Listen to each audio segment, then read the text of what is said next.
laptop dili awa dili siya ma-charge.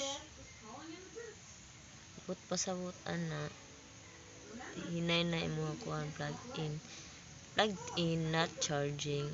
But pasabot na consider replacing your battery. Kinahanglan na nimong ilisan og battery, pero naay bang methods na pwede nimo siya insa mag-charging siya. Another option is wadto ka sa start, adtuon nimo ang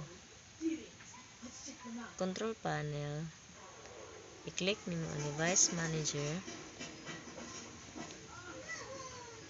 adto ka sa batteries, double click, tapos i-uninstall na nimo ning Microsoft ACPI Compliant Control Method Battery.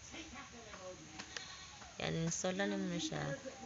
Tapos kining og pag mo uninstall, i-uninstall po nimo Microsoft AC adapter.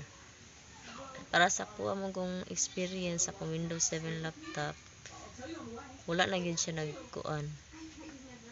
nag-charge ang akuang battery. So mo to ang ingon ni HP laptop, consider replacing your battery kay kuan na jud akong battery, hina na gyud siya. So mao lang to guys, unta natabangan ta mo sa inyong kuan zero available plug-in.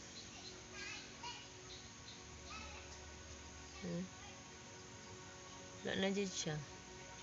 Nanglan na siya kuan ilisan na og battery. Thank you guys.